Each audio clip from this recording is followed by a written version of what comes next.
Hello dear students, तो welcome है आप सभी का क्लास 8 हिंदी के पार्ट 9 में, जिसका नाम है हिंदी विश्व शांति की भाषा है। प्रस्तुत पाठ हिंदी प्रेमी साइजी माकिनो से रत्नावली कौशिक की बातचीत पर आधारित है। प्रेमी हिंदी के प्रेमी साइजी माकिनो कौन थे? हिंदी के प्रेमी थे, हिंदी से प्यार करने, हिंदी भाषा से प्यार करने वाले थे, ठीक। और उन तो साइजी माकिनो और रत्नावली कौशिक जो थे, उनके बीच जैसे हमारे आपके बीच या फिर आपके फ्रेंड के बीच बातचीत होता है, वैसे ही इन दोनों की बातचीत जो लोगों पर हो रहा है उनकी उस पर यह चैप्टर आधारित है, ठीक है।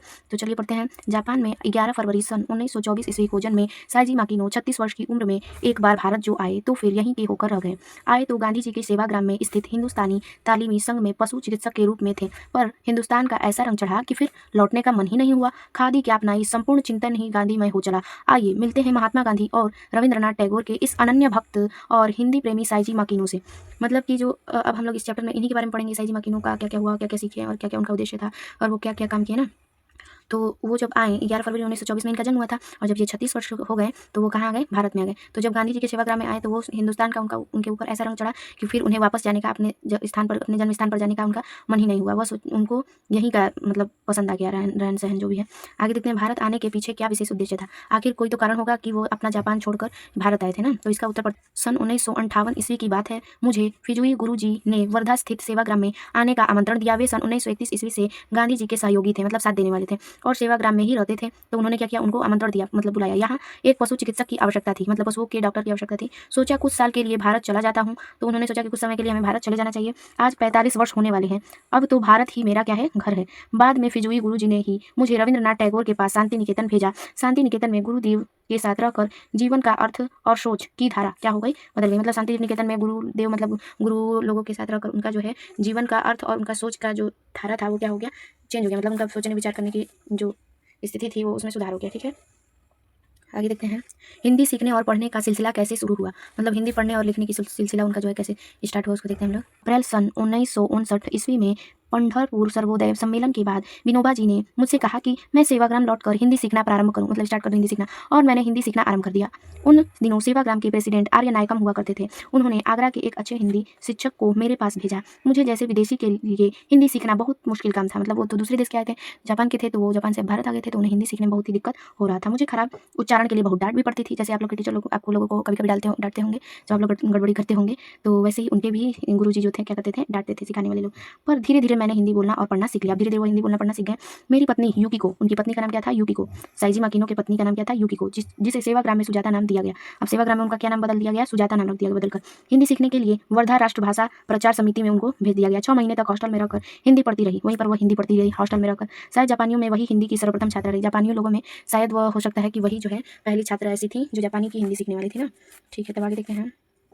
सेवाग्राम में रहकर तो आप चरखा चलाना भी सीख गए होंगे? आप प्रश्न पूछ रहे हैं, तब तो आप सेवाग्राम में रहकर जो है चरखा वर्खा चलाना सीख गए होंगे। तो उसका उत्तर है, सेवाग्राम में गौशाला में इतना काम रहता था कि चरखे की तरफ ध्यान ही नहीं जाता था। बोले सेवाग्राम में गौशाला में इतना काम रहता था ना कि चरखा चलाने के लिए ध्यान ही नहीं जाता था। आज मैं चरखे के महत्व को समझ सकता हूँ। अब चरखा के वो महत्व को समझ सकते हैं। बल्कि आज के युग में फिर से चरखे के प्रचार और प्रशिक्षण की आवश्यकता महसूस करता हूँ। मतलब सोच रहे हैं कि चरखे का प्रचार करना चाहिए और उसके बारे में लोगों को प्रशिक्षित करना, शिक्षा देना चाहिए ना।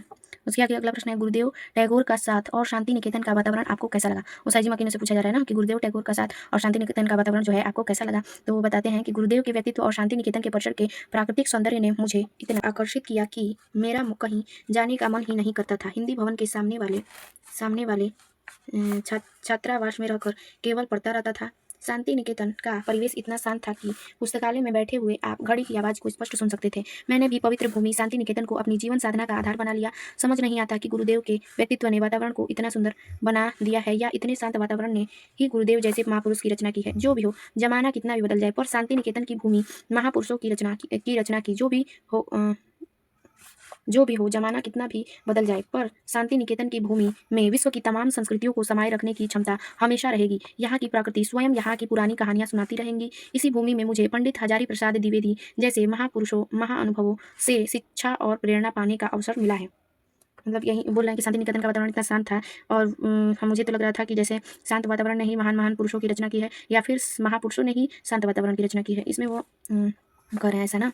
उसके बाद अगला प्रश्न पढ़ते हैं, ये बताइए कि आपकी हिंदी यात्रा की शुरुआत कैसी हुई? अब बताइए कि आप हिंदी कैसे सीखना प्रारंभ की, पूछा जा रहा है साइजी माकिनो से, ठीक। तो वो बता रहे हैं, सच तो यह है कि हिंदी की कृपा से मेरा जीवन चल पड़ा, वरना रोजमर्रा की जरूरतें पूरी करना मुश्किल हो जाता।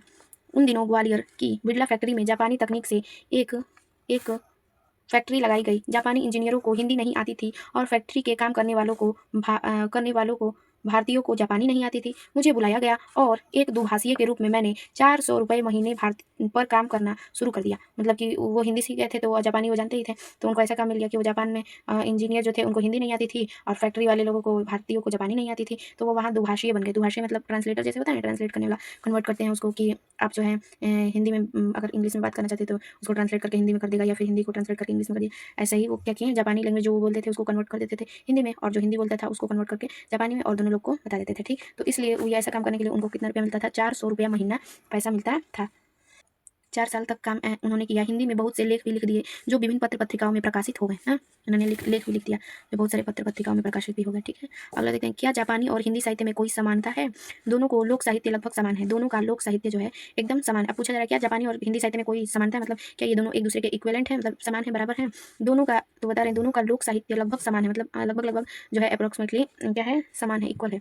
मणिपुर और राजस्थान की लोक कथाएं जापान की लोक कथाओं जैसी ही है। इसका कारण है कि जापान की जो संस्कृति है चीन और भारत की मिश्रित संस्कृति है। मैं भारत को दादा और चीन को पिता मानता हूँ। अब बोले मैं भारत को क्या मानता हूँ, दादा, और चीन को मैं क्या मानता हूँ, पिता। हिंदी विश्व शांति की भाषा बने और मैं जीवन पर्यंत इससे जुड़ा रहूँ, यही मेरी कामना है। मतलब उनकी कामना, मतलब इच्छा जो है यही है कि हिंदी जो है विश्व की शांति की क्या बने, भाषा बने, और मैं इसे जीवन पर्यंत मतलब जीवन भर इससे क्या करूँ, जुड़ा रहूँ। ठीक है, तो आगे देखते हैं अगला प्रश्न क्या था। अगला प्रश्न है, जापान में हिंदी की क्या स्थिति है? अब पूछा है तो ये बताइए कि जापान में जो है हिंदी की क्या स्थिति है, मतलब क्या वहाँ के लोग कितना हिंदी जानते हैं, या कुछ जानते भी हैं या हिंदी के बारे में या नहीं। ठीक है, तो आगे देखते हैं, जापान में भारतीयों और हिंदी भाषा का बहुत अधिक सम्मान है। बोले हैं कि जापान में भारतीय लोगों का और हिंदी भाषा का बहुत अधिक क्या है, मान सम्मान है। जापान की 2 नेशनल यूनिवर्सिटी ओसाका और टोक्यो में BA और MA स्तर पर हिंदी पढ़ाई जाती है। बोले हैं कि BA और MA में हिंदी पढ़ाई जाती है। भारत के लिए यह गौरव का विषय होना चाहिए, मतलब गौरव का विषय होना चाहिए। यहाँ के लोग भी जापानी सीख रहे हैं, भारत के लोग भी क्या कर रहे हैं, जापानी सीख रहे हैं। पहले यहाँ सिर्फ सर्टिफिकेट डिप्लोमा कोर्स था, अब BA कोर्स भी है, और हर साल बहुत लोग BA की परीक्षा में क्या करते हैं, बैठते हैं। मेरा यही मानना है कि भाषा देशों को भावना के स्तर पर जोड़ती है।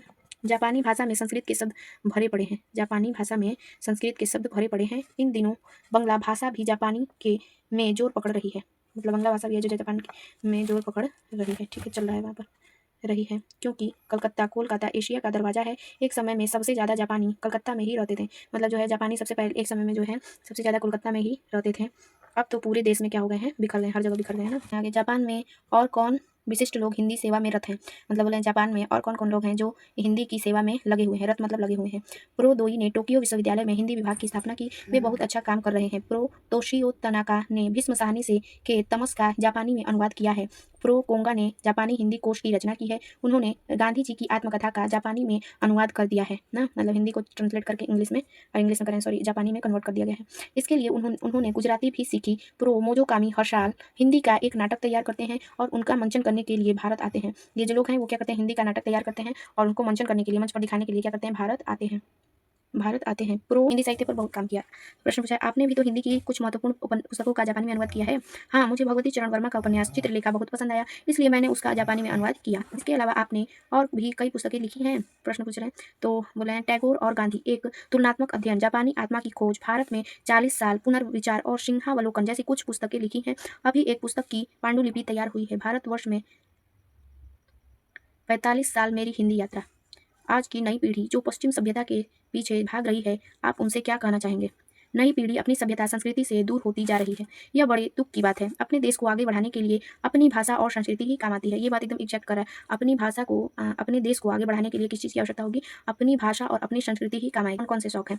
मुझे जापानी बगीचा लगाना बहुत अधिक पसंद है। जहाँ जाता हूँ फूल पत्ती और पेड़ों के साथ दोस्ती कर लेता हूँ, जगह जगह पेड़ लगाता हूँ। कुछ लोग जापानी फूल लगाने की कला भी सीखने आते हैं, मतलब उनको जापानी बगीचा लगाने आता है ना, तो लोग क्या करते हैं, उनके यहाँ सीखने के लिए आते हैं।